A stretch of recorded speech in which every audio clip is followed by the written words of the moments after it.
How would you advertise the course? Experiential learning in the field. Sorry, folks, this is the hottest it's ever been. Are you hot? So, sounds like great experience. Your face is so red.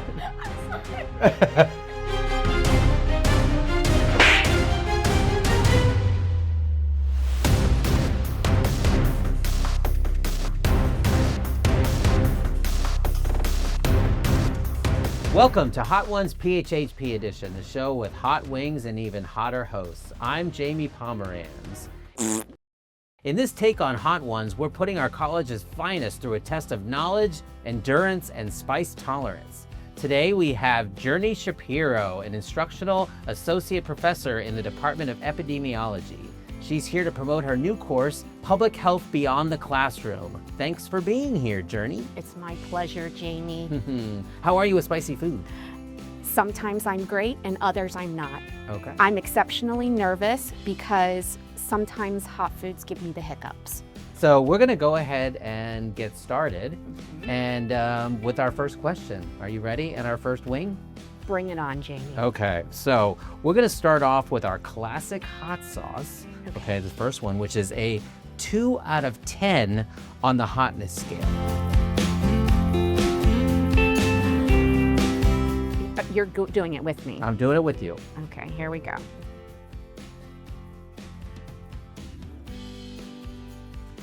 It's not nothing. You said it was nothing, Jamie. Yeah, I say that a lot. So with over 20 years of experience in public health and epidemiology, what motivated you to study infectious disease? I've always been a science girl, and I've always loved infectious diseases. So when I was an undergrad, it was human diseases. I got a microbiology major in plant pathology. I love plant infectious diseases. And then I had a meltdown because I didn't know what I want to do. Okay. And then public health wasn't really a thing when I got into the field. I've never even heard of the term, but my mother discovered it. And she said, Jerne, I've heard of this thing called public health. Wow, well, that's a great story, you know, and I think Go, Mom. the field of public health and all the people that have been positively impacted by the work that you've done, and including your mother's guidance, definitely appreciate you. So that sounds fantastic. Yeah, it's rewarding. That was our first one. You ready to move on to the next one? Bring it on. Okay, so the next one is our second wing, which is zesty lemon pepper, which is actually supposed to be hotter than the first one.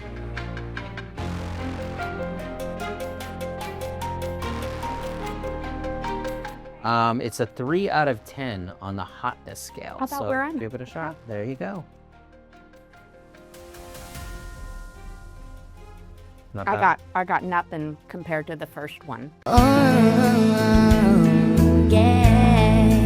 Okay, so let's go with the next question, and I'm going to ask you about your new course. So your new course, Public Health Beyond the Classroom, focuses on getting undergraduate students out into the field. Yes. Why do you think field work is such an important part of public health? And feel free to talk about your class as well. This is an experiential learning class that we are going to be every Friday morning at different places throughout the county. Okay. We're going to go and explore dairy farms and talk about how animal health, antibiotic resistant impacts human health. We're going to go collect ticks. We're going to go to infection control. We're going to talk to public health lobbyists.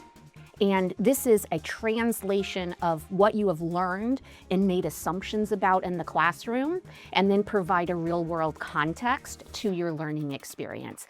There is nothing like what you think might be happening and going and seeing it in action.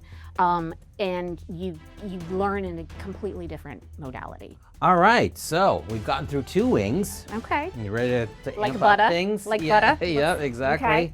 So we're gonna ramp up the heat on our third sauce, which is called the Whiskey Smoked Ghost. This is a number 6 on the hotness scale, so we are moving up.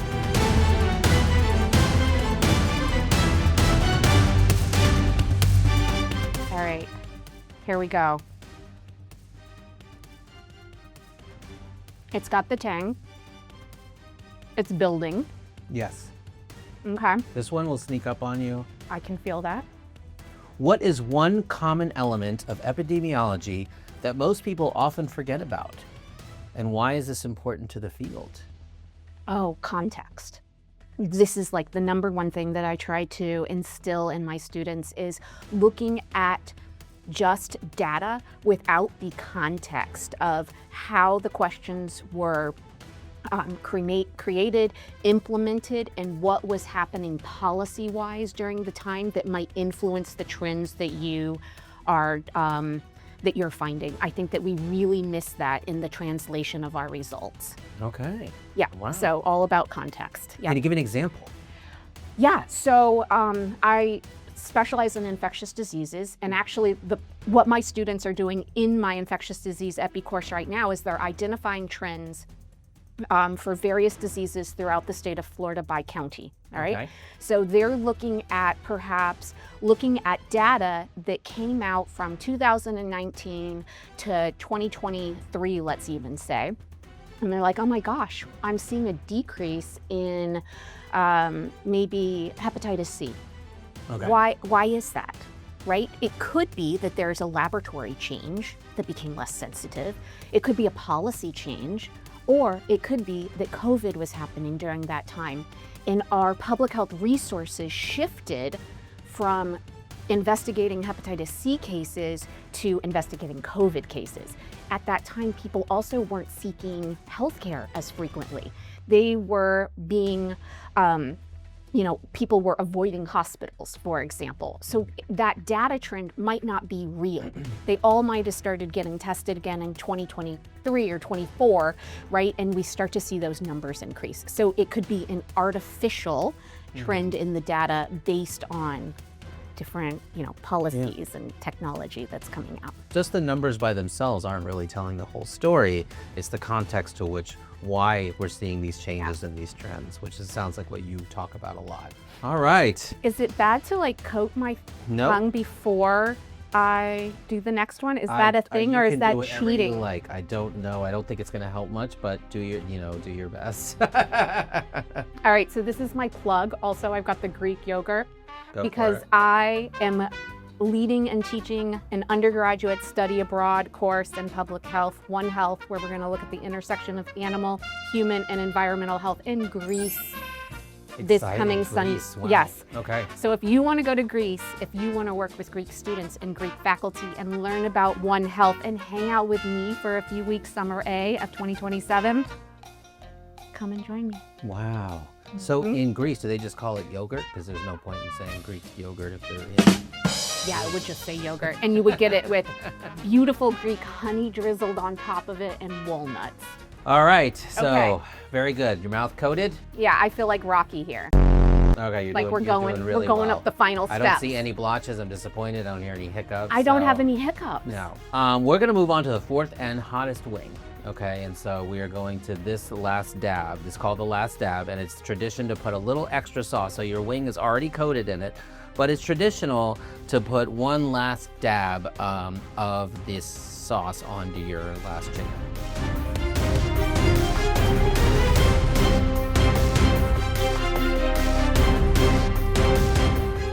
You go first. Of course you do. And you're just hoping I use it all. I dab it on the plate, or I put it right on the wing. Yeah. Oh yeah. Okay. Be careful. It comes out fast. Just yeah. It's okay. There it comes. Oh, okay. Is That's that good. enough? That's plenty. I wouldn't do more than that. Yes. Okay. Jamie, I have about twice as much as that. Hey, I am experienced with this. I know how to do What? it. You cannot. All right. That's what I thought. All right, this is a hot one, folks. Are you ready? You gotta go right into the hot. So don't eat around it. You have to go right into the actual dab. You gotta live it, enjoy it. Shall we dab? Cheers. Okay. All right, the whole thing. Good. You ate the whole wing? Mm-hmm. Oh my God. I think eating the whole wing might have helped me. I absorbed it. I'm on fire, so. You ready? There's more. So you run into a public health student on the fence about taking your new course. in a 30-second or less elevator pitch, how would you advertise the course?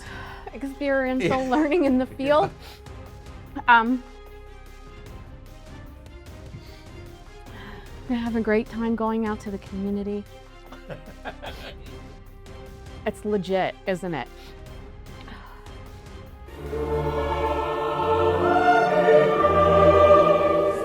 Okay. Course or the wings? Both? This is really hot. Sorry, folks, this is the hottest it's ever been. Are you hot? Never bother you, never bother me. I feel happy and fine. Ha-ha! Living in the sunlight, loving in the moonlight, having a wonderful time. All right, experiential learning, Yeah. first-hand knowledge, I'm a student. meeting community. I don't want to take the course. What? Exactly. Tell me why I should take it. You're going to take what you know from the classroom and you're going to be able to apply it in a variety of real-world experiences that's going to help you come out as a public health as a better public health professional, and it will be information that will translate throughout your life because we engage with different public health systems in a variety of ways ourselves and with our families, and you will be more adept at knowing how to navigate the systems. Well, I encourage all of you to consider Instructional Associate Professor Jerne Shapiro's courses. Sounds like they are great opportunities to get some real world experience. Thank you. We made it through. Now all there's left to do is roll out the red carpet for you. I want you to look at this camera, and this camera, Okay. and let the people know what's going on in your life. In my life? In your life. All right. Teaching amazing classes coming up. Applied epidemiology, outbreak investigation and field epidemiology, public health beyond the classroom, and we're going to One Health in Greece and epidemiology of infectious diseases. So many amazing things. Go Epi. Yep. And you just got... Oh, I just got promoted. Yes. That's what you were trying to get me to say? Fantastic. You did it. Yay. Thank you, everybody.